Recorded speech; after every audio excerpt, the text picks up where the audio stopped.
Welcome to Reclaim, Rise, Hope and Healing After Sexual Betrayal. I'm Dr. Kevin Skinner, licensed marriage and family therapist, certified sex addiction therapist, and certified partner trauma therapist. Over the past 30 years, I've spent studying and working with couples who've been stuck after sexual betrayal. My focus has been researching and understanding what works and what doesn't work. And I'm with my friend and colleague, MaryAnn Michaelis. Hello, I'm MaryAnn Michaelis. I'm a licensed clinical social worker.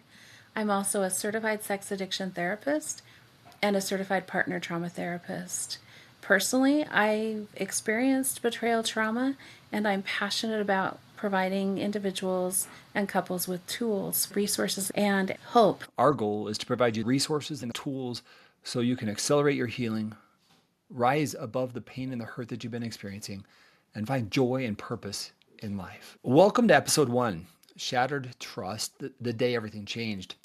We are excited that you're with us, but we also know that you're here most likely because you're hurting and you've got a lot of questions. In fact, if you are struggling with what just happened, am I going to be okay? Am I going crazy? Is there something wrong with my mind? I can't stop my mind from racing because I just discovered my spouse was unfaithful.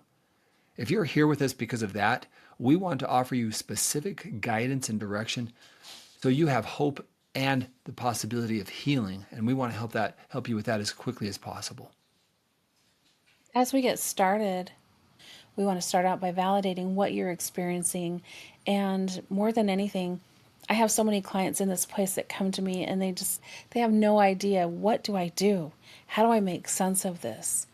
And how do I go forward? They don't have the words or the template to make it through. And so we're here hoping to give you those tools that you need as you move forward in your healing journey. And as we do so, I want to back up how we got here, why this matters to us. And for me, my personal story goes back about 22, 23 years when I was working with individuals who started coming to me dealing with unwanted pornography use. And as I started talking with them, naturally trained as a marriage and family therapist, I wanted to get their partner in because we were taught to do couples work and look at the whole system.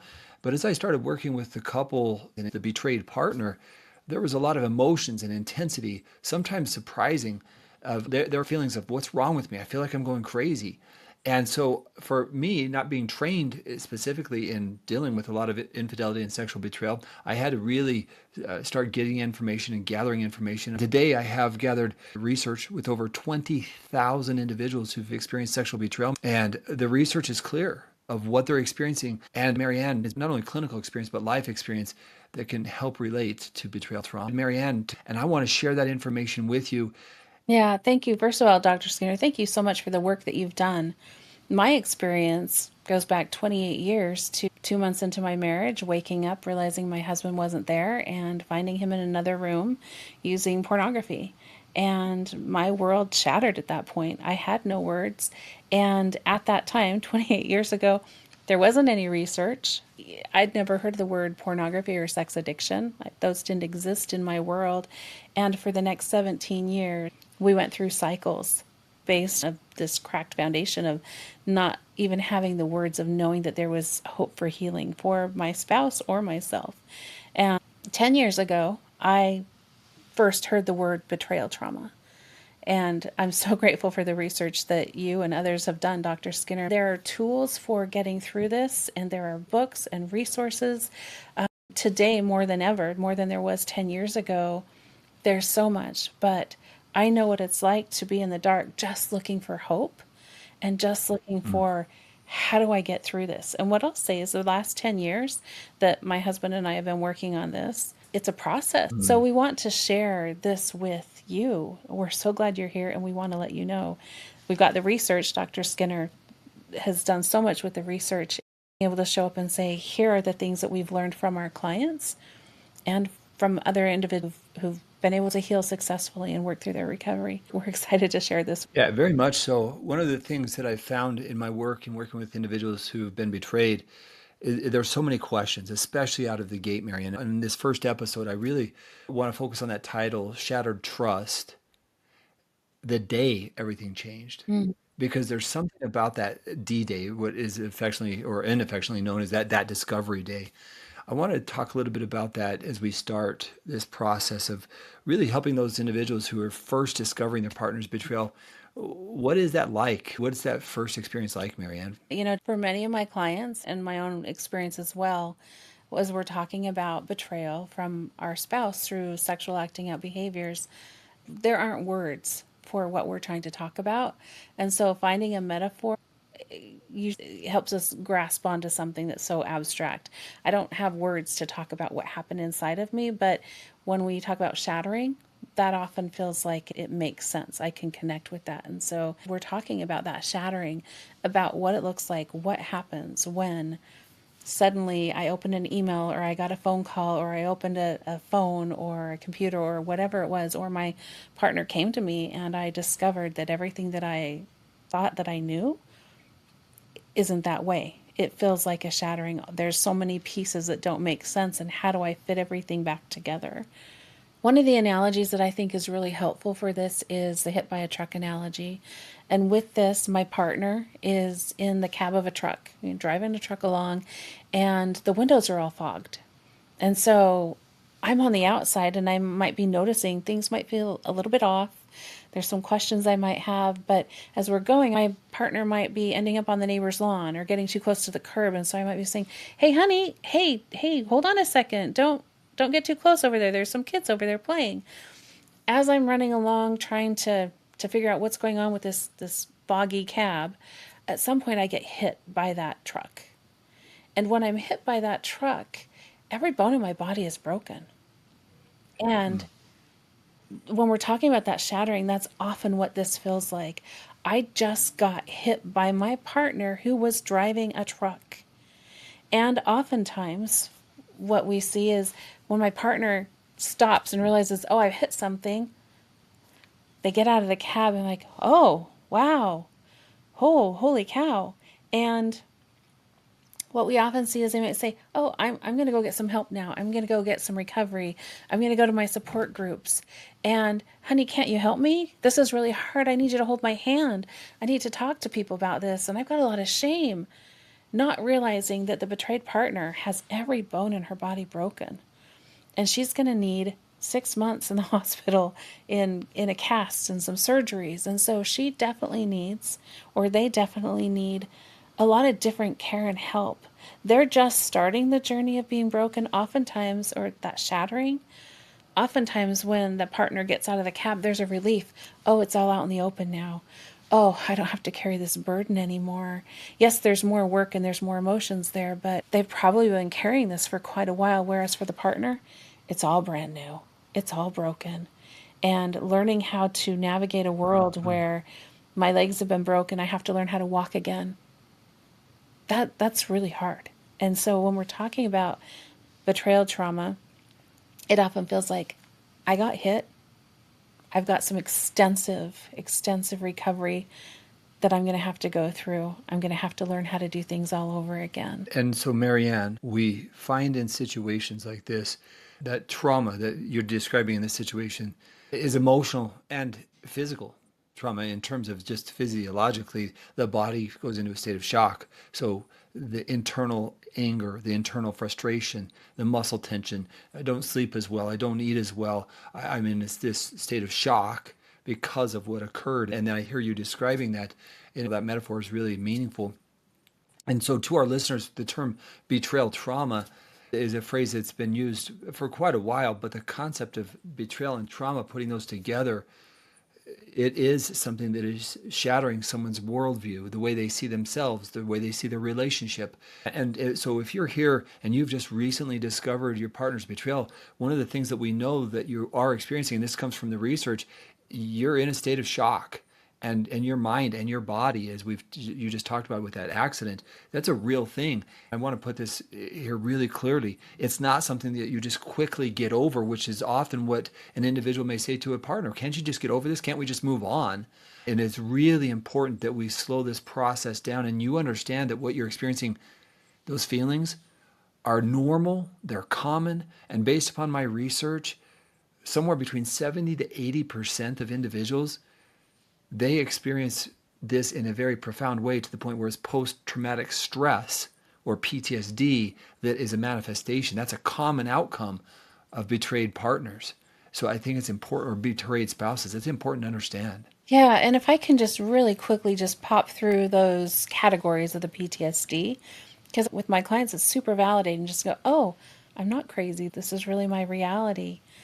So, criteria A is that something happened that's life threatening. So, when we're looking at my future that I planned together with my partner, suddenly I don't even know what that looks like. I don't know who I can trust. There's so much that's changed there. Criteria B that we're looking at is intrusive thoughts, nightmares, flashbacks, triggers, big emotions that might just be showing up out of nowhere. Criteria C is isolation and avoidance. Now I don't know who to trust. And I might not even be able to trust myself because maybe my gut told me something and I didn't trust it. And so that's been worn down over and over and over again. And I might have a lot of shame that what I need is safety, but I don't know where safety is. So I may need some distance and some space, so I'm avoiding it. Or I just don't even want to deal with it because it's so big. I don't have words for it. I don't know what to do with it. Right. Criteria D, we're usually looking at changes in our mood and cognition. So maybe I'm more angry, maybe I have more anxiousness, maybe I'm more fearful. Maybe the world once again doesn't look safe. So now I'm questioning everything. And our criteria E, we're looking at hypervigilance. We're looking at responses that normally something that I would normally react to, like a breeze blowing through, suddenly I'm reacting like a hurricane. And with that, I may be looking for safety. Am I safe? Am I safe? So I want to check your phone. I want to track you. I want to know everything. And I have so many questions. All of these behaviors for my clients, some hit higher than others, but these are what we're usually looking at and what we usually see when we're looking at betrayal trauma through that PTSD lens. Yeah. And some of the most basic things, breathing can be hard. Yeah, Sleeping can be hard. Eating can be hard. right. Not knowing who to trust, not knowing, is this a safe person? Is this not a safe person? And all of a sudden, everything that you felt and that people that you thought you could trust, you no longer think are trustworthy. So there's so much confusion. That's one of the things that the research bears out over and over and over again, is that we lose trust in people and society. And sometimes even more is we don't trust ourselves anymore. How did I miss this? What's wrong with me that I didn't see this earlier, or that we didn't talk about this, or I didn't deal with it in an earlier situation? Maybe I could have prevented it. And so that's another thing we see, is maybe I should have. And that's what we often find individuals in the beginning phase. They begin to ask all these questions, including what's wrong with me. Yeah. I think in this very first episode, I think it's really important that we talk about the fears for just a minute. I think there's 3 or 4 main fears that we experience when we've been betrayed. The first one, with this, I don't even know what hit me. I don't even know how to make sense of my reality. First one we often look at is, okay, is my relationship over? That might be one of the first ones we go to. A second one that we often go to might be, okay, and are my kids safe? Is he looking at child Mhm. porn?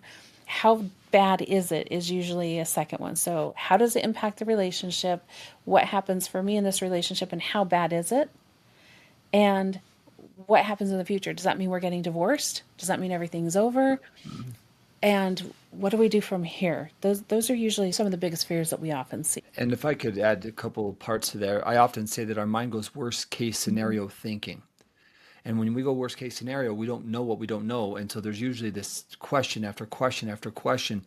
And in many coupleships, that begins to wear the partner down. Look, you've already asked me this question, or I can't answer all your questions. And so many times couples don't know how to do those moments very well. And especially in the beginning, right after discovery, we see a lot of lies and gaslighting and partial disclosures. And so we see a lot of these questions coming up. And in many situations, couples don't know how to handle those moments well. And the betrayed partner is just trying to get information. Like, what happened? I call it data gathering. That's really this Mhm. first phase right after discovery. You're gathering as much information, as much data as possible, trying to make sense of the accident that you just described. What happened? Why did you hit me? Right?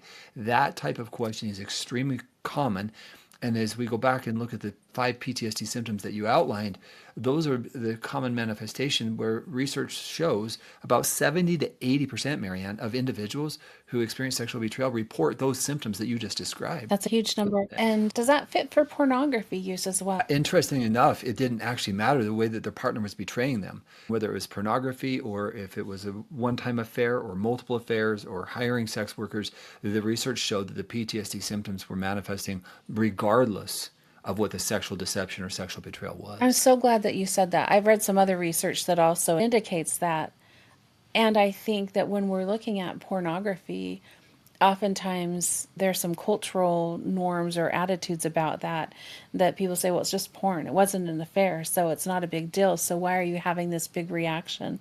We can really diminish or minimize. And so I think it's really important here for us to validate that it doesn't matter whether it was sexual infidelity or whether it was pornography or other types of sexual acting out behaviors, the impact on the betrayed partner is the same.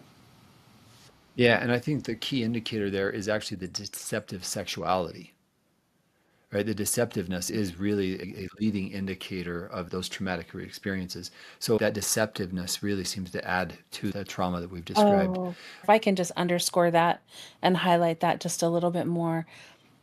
What I've seen from all of my clients, it's not so much the acting out behavior, it's that my partner lied to me. They let me think something or they gaslit me.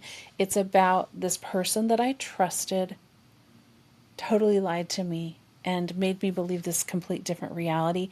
And there may have been other people involved who also were keeping secrets. It's that deception that is the biggest wounding that occurs in the relationship with betrayal trauma. So I'm really glad that you brought that up. And I think that's really important for our listeners and viewers to understand and know. So thank you. Yeah, and as we get ready to close, there's one thing I want to do. I want to share something from the research. And again, if you've recently just discovered your partner's sexual betrayal, one of the things that I know from the research, it's really hard for your body to regulate. So it's going to make it so your mind is racing, which means sleep is going to be really difficult. You're going to find yourself probably feeling angrier than you've ever felt. And so what we understand is the body's autonomic nervous system, that's your body's alert system, the warning system. It's on fire. Red alert, red alert. There's a problem, there's a problem, there's a problem. And so it's influencing absolutely every aspect of your body. So, MaryAnn, I'd like, if we could, let's walk through a grounding exercise to help to deal with that racing mind, because the research, this one's interesting. If there's one that they score the highest on in the research, it's that racing mind, it's the anger, it's the inability to sleep. We're talking almost 85 to 95% of those who have taken the assessment are experiencing the symptoms. We'll share that assessment with you so you can take it and understand your own symptoms. Again, 85 to 95% of people are experiencing the symptoms. We've got to figure out in the beginning, how do I regulate this nervous system when I feel like I'm being attacked? There's a tiger here somewhere. Yeah. Oh, Dr. Skinner, our brain is trying to predict safety. And so our brain's trying to figure out all of the worst case scenarios. It's trying to figure out, what do I do next? All those fears that we talked about, they're really active.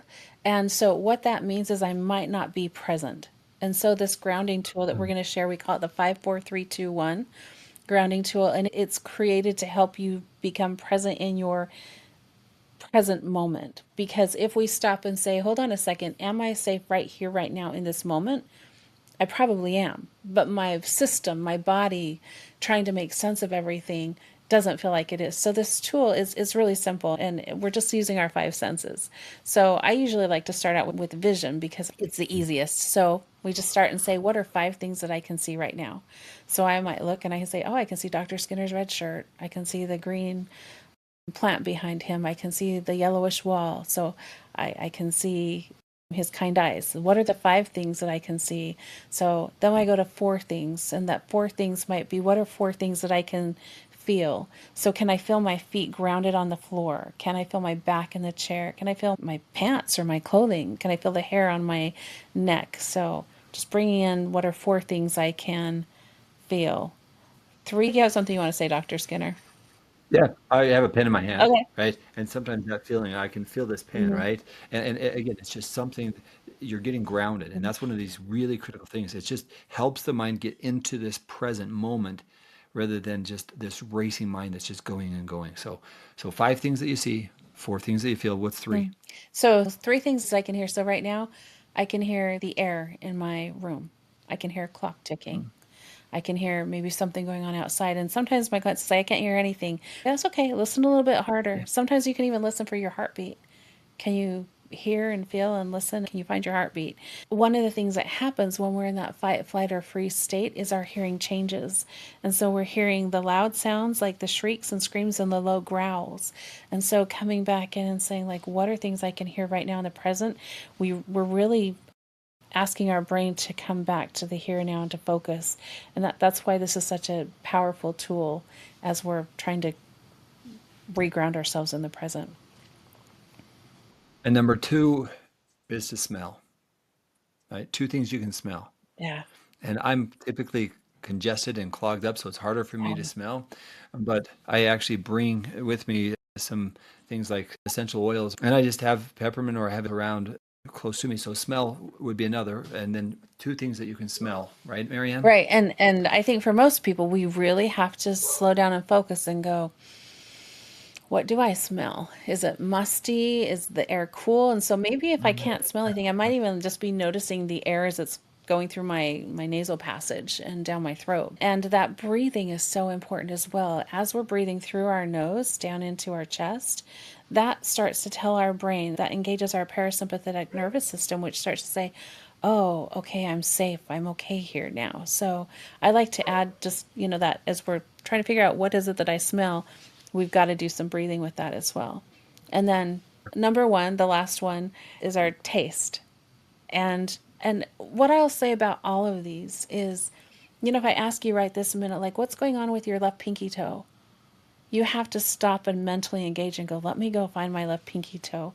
And that's what these exercises are all built around, stopping and noticing. Most of us don't know what it tastes like in our mouth. We're not consciously aware of the taste in our mouth most of the time. And so if I have to stop and go, is it salty? Is it sour? Is it sweet? What is it? What's going on inside my mouth right now? It takes a minute to connect with that part of my body, which is what this exercise is all about.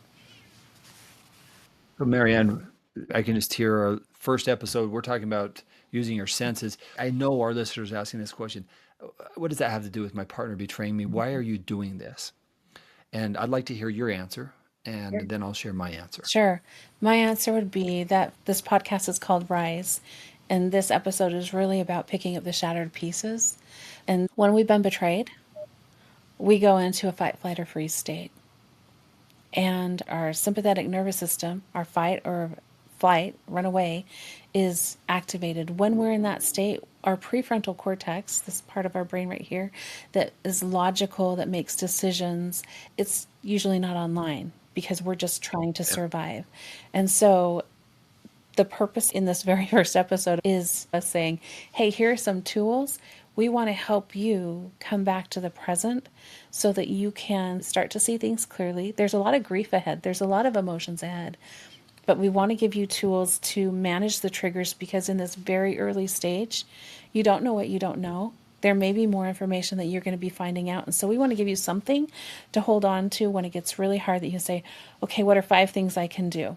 And sometimes my clients will write these down. Sometimes they'll have even like a little first aid kit where they've got something like a Jolly Rancher they can put in their mouth and some oils that they've got that they can pull out and maybe something they can rub because they know that they need something with them because it might be too hard to find things where they're at. But it's about bringing you back to the present.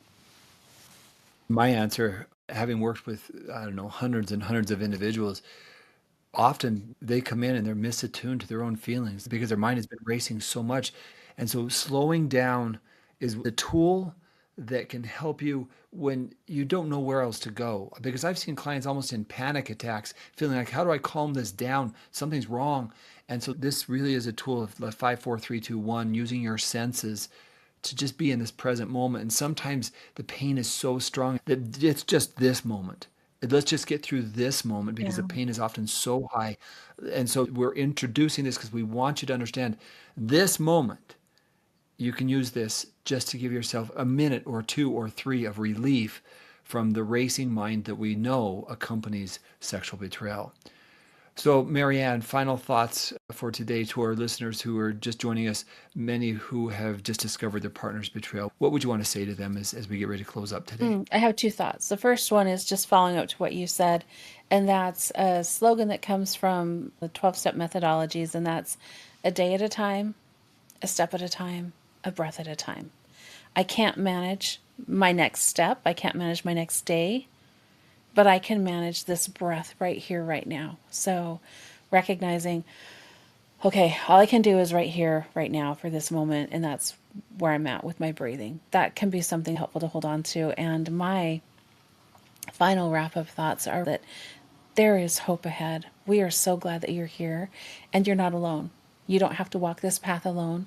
And, I wish that I had had something like this 28 years ago. I know that Dr. Skinner, both you and I are really passionate about providing helpful tools and resources to help you navigate through this really difficult time. And so we're grateful that you're here.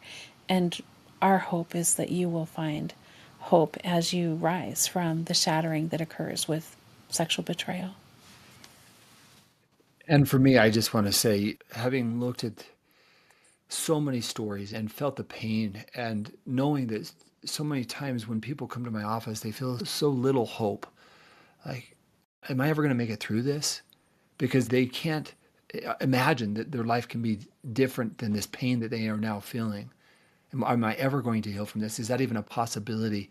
And watching these individuals just step by step, day at a time, take the steps, learn the tools, learn what works, because there is a pathway. There are things that successful people have done as they move through the trauma and really rise above the pain from shattered trust. So to our listeners that join us for the first time, we hope you'll join us in our next episode where we're going to be talking more about these PTSD symptoms, and we're going to be really walking through the assessment. I'm going to put a link in here where you can take the assessment. It's humanintimacy.com/reclaim.